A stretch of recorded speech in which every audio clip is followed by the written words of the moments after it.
স্বাগত দীপ্ত সংবাদে। আপনাদের সাথে আছি আমি আনোয়ারুল আলম। ত্রয়োদশ জাতীয় সংসদ নির্বাচনের প্রচারণায় অংশ হিসেবে ময়মনসিংহে জনসভায় বক্তৃতা করবেন বিএনপির চেয়ারম্যান তারেক রহমান। এ লক্ষ্যে বেলা ১১টার পর রাজধানীর গুলশানের বাসা থেকে রওনা হয় তার গাড়িবহর। এরই মধ্যে জনসভাস্থল, সার্কিট হাউস ময়দান বিএনপির নেতাকর্মীদের পাশাপাশি সাধারণ মানুষের উপস্থিতিতে পরিপূর্ণ হয়ে উঠেছে। আশপাশের সড়কে অবস্থান নিয়েছেন অনেকে। একই দিনে বিএনপির চেয়ারম্যান গাজীপুর ও রাজধানীর উত্তরায় জনসভায় ভাষণ দেবেন। সফরসূচি অনুযায়ী ময়মনসিংহ থেকে ফেরার পথে সন্ধ্যা ৬টায় গাজীপুর জেলা শহরের ঐতিহাসিক রাজবাড়ী মাঠে আয়োজিত জনসভায় যোগ দেবেন তিনি।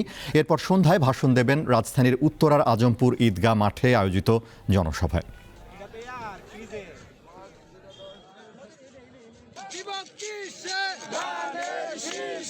বিএনপি চেয়ারম্যান দেশনায়ক তারেক রহমান আমাদের ময়মনসিংহ সার্কিট হাউস মাঠে নির্বাচনী সমাবেশে বক্তব্য রাখবেন এবং নির্বাচনী সমাবেশের মাধ্যমে ওনার বক্তব্যের মাধ্যমে ফুটে উঠবে আগামী দিনে আমাদের শুধু ময়মনসিংহ জেলা নয়, ময়মনসিংহ বিভাগের সকল উন্নয়ন কর্মকাণ্ডের চিত্র এবং ময়মনসিংহের অনেক উন্নয়নের যে সমস্ত বাকি রয়েছে এখন পর্যন্ত সেই সমস্ত উন্নয়ন কর্মসূচিগুলি সামনের দিকে যাতে বাস্তবায়ন করা যায় এবং সেই কর্মসূচিগুলি কী কী কর্মসূচি রয়েছে সেই কর্মসূচিগুলি আজকে মূলত উনি ওনার বক্তব্য উঠে আসবেন। ময়মনসিংহের ভালো কাজ যত বলেন তারা মানুষ উচ্ছ্বসিত উৎফুল্লিত, কারণ বাংলাদেশের মানুষ এই 12 ফেব্রুয়ারির মাধ্যমে ভোটের অধিকার ফিরে পাবে। আর আমরা চাই তারেক রহমানের কাছে যাতে বাংলাদেশে একটি গণতান্ত্রিক রাষ্ট্র প্রতিষ্ঠিত হোক, জনগণের অধিকার ফিরে পাক। ওনার আশায় নিয়ে আমরা খুবই উচ্ছ্বসিত। তো ওনার সাথে আমাদের অনেক ইন্সপায়ার হবে, আমরা মাঠ পর্যায়ে কাজ করতে অনুপ্রেরণা পাবো এবং ওনার যে দিক নির্দেশনা নির্বাচন কেন্দ্রিক এবং নির্বাচন পরবর্তী দেশ গঠনের যে পরিকল্পনা সেটা বাস্তবায়ন করার জন্য আমরা আপ্রাণ চেষ্টা করব। দর্শক, তারেক রহমানের নির্বাচনী জনসভার বিষয়ে জানাতে এবারে ময়মনসিংহ থেকে যুক্ত আছেন সহকর্মী মাহমুদুল হাসান। কথা বলবো তার সঙ্গে। মাহমুদুল, তারেক রহমান কি জনসভাস্থলে পৌঁছেছেন? সার্বিক অবস্থা আমাদের জানান।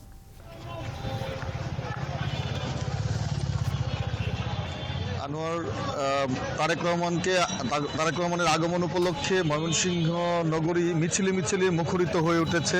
নগরীর প্রতিটি এলাকা, অলি গলি এবং সমাবেশস্থলের আশেপাশে শুধুমাত্র তারেক রহমানের আগমনের জয়ধ্বনি দিচ্ছেন তার নেতাকর্মীরা এবং তার শুভাকাঙ্ক্ষীরা বা তার কর্মী যারা রয়েছেন তারা। এখন পর্যন্ত সমাবেশস্থলে তারেক রহমান এসে পৌঁছাননি। আমরা সমাবেশের যে মাইক চলছে সেখানের ঘোষণা অনুযায়ী জানতে পেরেছি তিনি ময়মনসিংহের খুব কাছাকাছি চলে এসেছেন। কিছুক্ষণের মধ্যে হয়তো তিনি ময়মনসিংহে এসে পৌঁছবেন এবং প্রথমে উনি সার্কিট হাউসে এসে উঠবেন, সেখান থেকে তিনি জনসভায় যোগ দিবেন। আপনাকে একটি বিষয় জানিয়ে রাখি, সমাবেশস্থলের আশেপাশের পুরো এলাকায় কিন্তু ইতিমধ্যে বিএনপির নেতাকর্মী দ্বারা ভরে গেছে। আমরা দুপুর 12টা থেকে দেখেছি যে মিছিল নিয়ে ছোট ছোট মিছিল প্রথমে এসেছে, এখন বড় বড় মিছিলও কিন্তু আমরা দেখতে পাচ্ছি যে সমাবেশস্থলের দিকে যাচ্ছে এবং মিছিলে স্লোগানে মুখরিত হয়ে উঠেছে এই সার্কিট হাউস মাঠের আশেপাশের এলাকা। আমরা দেখছি যে নেতাকর্মীরা স্লোগান দিচ্ছেন যে তারেক রহমান আসছে, খুশি খুশি লাগছে। এছাড়াও নানা বাণী দিয়ে তারেক রহমান তারা স্বাগত জানাচ্ছেন। এই এলাকার যারা বিএনপির নেতাকর্মী তারা বলছেন যে তাদের দীর্ঘদিনের প্রতীক্ষা ছিল যে তাদের প্রিয় নেতা তাদের কাছাকাছি আসবেন এবং আজকে সেই আমেজ সৃষ্টি হয়েছে। এবং আমরা যেটা জানতে পেরেছি যে ময়মনসিংহ বিভাগের 24টি আসনের 24 জন যে বিএনপির মনোনীত প্রার্থী রয়েছেন তাদেরকে তারেক রহমান মঞ্চে পরিচয় করিয়ে দিবেন এবং তাদের জন্য ধানের শীষের পক্ষে ভোট চাইবেন।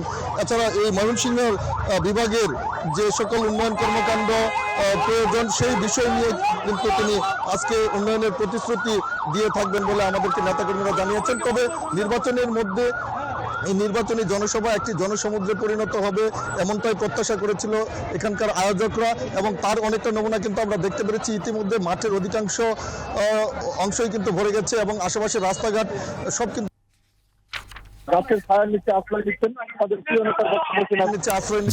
জি মাহমুদুল, আপনাকে ধন্যবাদ।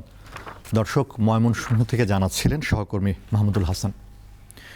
নির্বাচনে বিজয়ী হয়ে ক্ষমতায় গেলে যশোর পৌরসভাকে সিটি কর্পোরেশনে উন্নীত করার প্রতিশ্রুতি দিলেন জামায়াতে ইসলামের আমির শফিকুর রহমান। সকালে যশোরের কেন্দ্রীয় ঈদগাহ মাঠে আয়োজিত নির্বাচনী জনসভায় এই আশ্বাস দেন তিনি। আরও বলেন, যারা নির্বাচনে জেতার আগেই মা বোনদের গায়ে হাত দেয় এবং বিরোধী মত দমনে কঠোর হয়, তারা জিতলে দেশ কতটা নিরাপদ থাকবে সেই প্রশ্ন রয়ে যায়। বক্তৃতায় শফিকুর রহমান হুঁশিয়ারি দিয়ে বলেন, কেউ যদি পায়ে পাড়া দিয়ে ঝগড়া করতে আসে তবে জামায়াত তাদেরকে ছেড়ে দেবে না।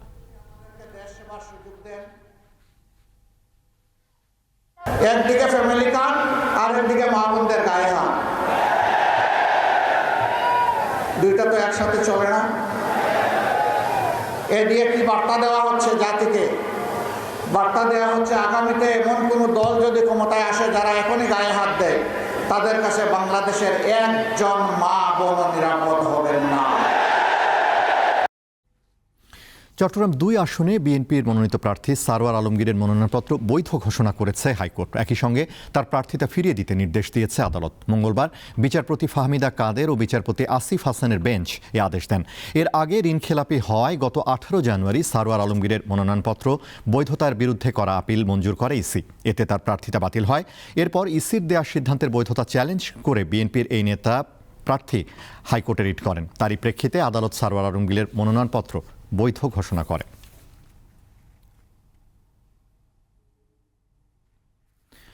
আসন্ন সংসদ নির্বাচন ও গণভোট নিয়ে কোনো শঙ্কা নেই বলে আশ্বস্ত করেছেন স্বরাষ্ট্র উপদেষ্টা জাহাঙ্গীর আলম চৌধুরী।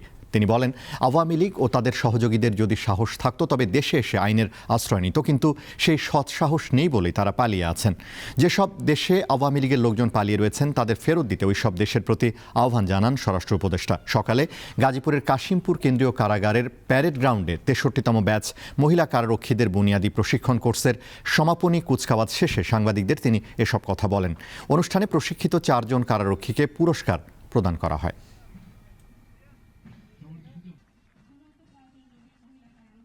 নির্বাচন ভণ্ডুল বা কোনো অস্থিতিশীল করার কোনো সম্ভাবনা নেই। আর ওনাদের যদি সাহস থাকতো ওনার দেশে এসেই বলুক, ওনা আইনের আওতায় আছে, আইনের আশ্রয় নিয়ে আইসা বলতো। যেহেতু সাহস নাই দেখই তো পালায় পালায় বলতেছে। আর এখানে যারা ধরেন যারা সাপোর্টার আছে, এখানেও তাদের ওইরকম কোনো সাপোর্টার নাই। ওনাদের যাদের সাপোর্টার ছিল এবং যে সন্ত্রাসীগুলি ছিল, এরা কিন্তু বিভিন্ন জায়গায় চলে গেছে, বিভিন্ন দেশে চলে গেছে, এরা বিভিন্ন দেশে আশ্রয় নিয়েছে। তারা এই যে ফ্যাসিস্ট জঙ্গি যেগুলি ছিল, এই জঙ্গিগুলি কিন্তু দেশ থেকে ভাগছে, বিভিন্ন দেশ তাদের আশ্রয় দিছে। জুলাই গণঅভ্যুত্থানে নিহত আবু সাইদ হত্যা মামলায় যুক্তিতর্ক উপস্থাপন শেষ হয়েছে। যে কোনো দিন রায় ঘোষণা করা হবে বলে জানিয়েছেন আন্তর্জাতিক অপরাধ ট্রাইব্যুনাল 2। এ মামলায় বেগম রোকেয়া বিশ্ববিদ্যালয়ের সাবেক ভিসি হাসিবুর রহমান সহ 30 জনকে আসামি করা হয়। তবে গ্রেফতার আছেন মাত্র 6 জন। তারা হলেন বিশ্ববিদ্যালয়ের সাবেক প্রক্টর শরীফুল ইসলাম, সাবেক সহকারী রেজিস্ট্রার রাফিউল হাসান, রেজিস্ট্রার কার্যালয়ের চুক্তিভিত্তিক সাবেক কর্মচারী আনোয়ার পারভেজ, পুলিশের সাবেক সহকারী উপপরিদর্শক আমির হোসেন, সাবেক কনস্টেবল সুজন চন্দ্র রায় এবং নিষিদ্ধ সংগঠন ছাত্রলীগের নেতা ইমরান চৌধুরী ওরফে আকাশ। 2024 সালের 16 জুলাই রংপুরের বৈষম্য বিরোধী ছাত্র আন্দোলনে রোকেয়া বিশ্ববিদ্যালয়ের শিক্ষার্থী আবু সাইদ গুলিবিদ্ধ হয়ে নিহত হন। হত্যাকাণ্ডকে ভিন্ন খাতে প্রবাহিত করার জন্য তৎকালীন সরকার উল্টো হত্যা মামলা দায়ের না করে হত্যাকারী যারা ছিলেন তারা নিজেদের রক্ষার জন্য আন্দোলনকারীদের বিরুদ্ধে মিথ্যা মামলা দায়ের করেছিলেন। 25 জন সাক্ষী এই মামলায় ট্রাইব্যুনালে উপস্থাপন করেছি এবং অকাট্য নিশ্চিদ্র প্রমাণ দ্বারা উপস্থাপন সক্ষম হয়েছি। যাদের বিরুদ্ধে আমরা অভিযোগ দায়ের করেছি তারা সকলেই মামলার সাথে সংশ্লিষ্ট, সকলের বিরুদ্ধেই অভিযোগ আমরা প্রমাণ করতে পেরেছি এবং আমরা আশা করছি যে মামলার রায় দ্রুত হবে, কারণ অনারেবল ট্রাইব্যুনাল এটা অপেক্ষমান তালিকায় রেখেছেন। এই ছিল এখনকার মতো। আমাদের পরবর্তী দীপ্ত সংবাদ বিকেল 5টায় দেখার আমন্ত্রণ। এছাড়া আরও তথ্য বিনোদনের খবর পেতে যুক্ত থাকুন দীপ্তর ডিজিটাল প্ল্যাটফর্মগুলোতে। ধন্যবাদ।